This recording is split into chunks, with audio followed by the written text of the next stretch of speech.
Hello students, আমি Nitish sir জ্ঞানজ্যোতি coaching সেন্টারের পক্ষ থেকে তোমাদের প্রত্যেককে জানাই স্বাগত। তো স্টুডেন্টস, আজকে আমি তোমাদের সঙ্গে আলোচনা করব সেকেন্ড সেমিস্টার মেজর হিস্ট্রি। কেমন?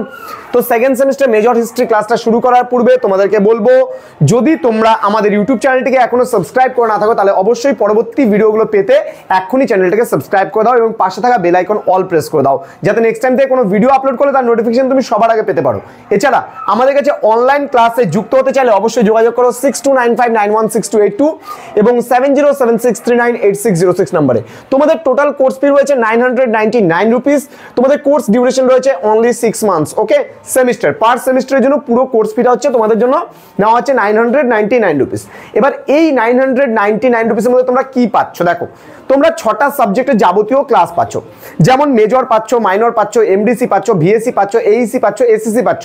পুরো প্যাকেজটা পাচ্ছ তোমরা 999 রুপিসে। তো স্টুডেন্টস, কথা না বাড়িয়ে চলো শুরু করছি আজকের মূল বিষয়, যেটা নিয়ে আমি আলোচনা করব।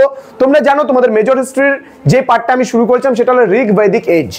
ঋগ বৈদিক এজ থেকে তোমাদের প্রতিটা প্রশ্ন যেগুলো আসার মতো সেগুলো কিন্তু আমি ধাপে ধাপে তোমাদের পড়াচ্ছি, এবং আমার লেখা বইটা কিন্তু আজকে পুরো কমপ্লিট করে আমি কলকাতায় পাঠিয়ে দিয়েছি, এবং তোমাদের কিন্তু 10 থেকে 15 দিনের মাথায় তোমরা কিন্তু সেই আমার লেখা যে মেজর হিস্ট্রি বই আছে এবং আমার সঙ্গে আরো টিচাররা আছে, তো তাদের সম্পূর্ণ যে আমাদের কাজগুলো আছে সেই কাজগুলোর উপর ভিত্তি করে তোমাদের সিলেবাসের উপর বেস করে আমরা যে বইটা লিখেছি সেই বইটা কিন্তু তোমরা অতি সত্বর পেয়ে যাচ্ছ তোমাদেরই নিকটস্থ কোনো বইয়ের দোকানে। চলো আজকের যে আলোচনার বিষয় সেটা হলো গাভ হিস্ট্রি। এখানে বলা হয়েছে write a short note on gov history. ইতিহাসের একটি অতি গুরুত্বপূর্ণ বিষয় ঋগ বৈদিক এজের, সেটা হলো গাভ হিস্ট্রি। এটা তোমাদের আসতে পারে ম্যাক্সিমাম তোমাদের 3 মার্কসের জন্য, কিন্তু এটা আসতে পারে 3 মার্কস। ওকে, তো গাভ হিস্ট্রি কি জিনিস, আমরা এটাকে বাংলাতেও বলি গাভ হিস্ট্রি, ঠিক আছে, গাভ হিস্ট্রি বলতে পারি, বা কোনো কোনো বইয়ে গাভ হিস্ট্রি এরকম লেখা আছে, কোনো কোনো বইয়ে গয়াকার ভয়রস্যি পেটকাটা মধ্যনা শয় ঠয় দীর্ঘি দেওয়া আছে। তো অনেক বইয়ে অনেক রকম স্পেলিং দেওয়া আছে, ডাজ নট ম্যাটার, এটা প্রিন্টিং এর সবসময় করা হয়ে থাকে, ঠিক আছে। তো গাভ হিস্ট্রি কি জিনিস সেটা একটু বলছি। দেখো, গাভ হিস্ট্রি ঋগ বৈদিক যুগের কিন্তু মানুষের যদি মূল প্রপার্টি বলতে চাও বা সম্পদ বলতে চাও বা সম্পত্তি বলতে চাও, তাহলে কিন্তু মূল সম্পদ ছিল গরু। কেমন লাগছে না শুনতে ব্যাপারটা, যে গরু মানুষের মূল সম্পদ হতে পারে? হ্যাঁ, ঋগ বৈদিক যুগে কিন্তু এটাই ছিল, যে গরুই ছিল মানুষের মূল সম্পদ। তাহলে গরু যখন ছিল মূল সম্পদ, দেখবা এখনকার দিনে কি আমাদের মূল সম্পদ টাকা পয়সা, ধন দৌলত, বাড়ি গাড়ি, দেখবা মানুষের প্রায় টাকা পয়সা চুরি হয়ে যাচ্ছে। তাহলে ঋগ বৈদিক যুগেও কিন্তু যেহেতু গরু মূল সম্পদ ছিল, ব্রাহ্মণরা তাদের পূজা অর্চনার বিনিময়ে কিন্তু গরু নিত, অর্থাৎ কারো বিয়ে হলে গরু দান করতে হতো, এরকম টাইপের একটা ব্যাপার ছিল। অর্থাৎ গরুই ছিল মূলত সম্পদ বা মূল সম্পদ। পুরোহিতরা কি বলতো, গোদান করলে খুব ভালো, পুরোহিতরা তাদের কাজের বিনিময়ে, যাগযজ্ঞ অনুষ্ঠান করার বিনিময়ে তারা গরু নিত, বিয়ে দেওয়ার পরিবর্তে গরু নিত, শ্রাদ্ধ শান্তি করার পরিবর্তে গরু নিত। এবং এই গরুকে নিয়েই দেখা যেত ঋগ বৈদিক যুগে কিন্তু বিভিন্ন মানুষের মধ্যে প্রায় সংঘর্ষ লেগে থাকতো। এই যে গরুকে নিয়ে বিভিন্ন মানুষের মধ্যে যে প্রায় সংঘর্ষ দেখা দিত ঋগ বৈদিক যুগে, এটাকেই বলা হয়েছে গাভ হিস্ট্রি। দেখবা অনেক সময় গরু হারিয়ে যেত ঋগ বৈদিক যুগে, অনেক সময় মানুষের গরু হারিয়ে যেত। এবার যখন গরু হারিয়ে যাওয়ার পরে ওই গরুটা কেউ পেতো, এ বলতো আমার গরু, ও বলতো আমার গরু, এই নিয়ে গরুকে নিয়ে লেগে যেত বিশাল বড় একটা যুদ্ধ। তাহলে এটাকেই আমরা বলতে পারি কি, এটাকে আমরা বলতে পারি গাভ হিস্ট্রি।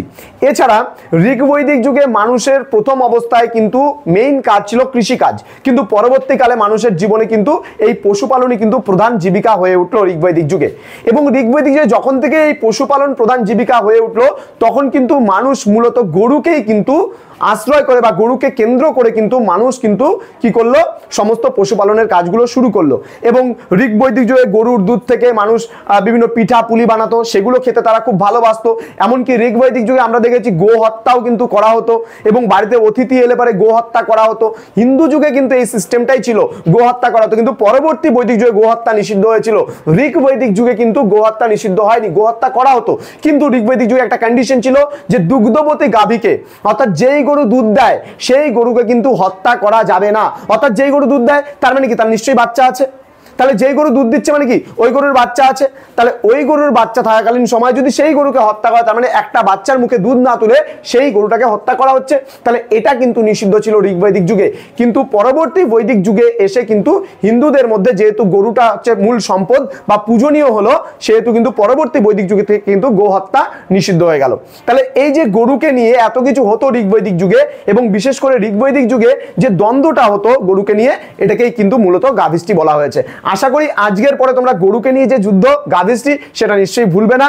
তো কমেন্ট করে অবশ্যই কমেন্ট বক্সে জানাবে যে তোমাদের ক্লাসটা কেমন লাগলো, তোমাদের আর কোন কোন ক্লাসের প্রয়োজন। ঋগ্বেদিক এস থেকে যে আমি 3 মার্কসের যে বিষয়গুলো তোমাদের বোঝানো আরম্ভ করেছি, তোমাদের যদি কিছু ইনকোয়ারি থাকে অবশ্যই আমাকে কিন্তু কোনো রকম সমস্যার জন্য আমাদের কাছে, যে তোমার সমস্যার জন্য যে আমাদের কাছে পড়তে হবে এমন কোনো কথা নেই, যে তুমি এখানে শুধুমাত্র অ্যাডমিশন নিলে তুমি সেই হেল্পটা পাবে এমন কিন্তু নয়। যদি তোমার পার্টিকুলারলি একটা দুটো বিষয়ে কোনো প্রয়োজন পড়ে, সাহায্যের প্রয়োজন পড়ে, অবশ্যই আমাদের এই নাম্বারে যোগাযোগ করতে পারো। আমরা শুধুমাত্র এমন না যে পেইড ব্যাচে জয়েন করলে তোমাকে হেল্প করবো, এমনটা কিন্তু নয়। আমাদের জ্ঞানজ্যোতি কোচিং সেন্টার শুধুমাত্র নর্থ বেঙ্গল নয়, আমাদের টোটাল অল ওভার ওয়েস্ট বেঙ্গলে 12টা ইউনিভার্সিটির আন্ডারে বিভিন্ন কলেজের ছাত্রছাত্রীদের বিগত 7 বছর থেকে কিন্তু তোমাদের শুধুমাত্র ইউটিউব চ্যানেলে কিন্তু আমরা সাহায্য করে যাচ্ছি। নর্থ বেঙ্গল ইতিমধ্যে আমাদের রানিং চলছে 7 বছরের মতন, কিন্তু তোমার হচ্ছে অন্যান্য ইউনিভার্সিটি আন্ডার সেখানে 1-2 বছর হলো, কিন্তু আমাদের মূল যে সেন্টার সেই সেন্টার কিন্তু রানিং চলছে 17 বছর থেকে।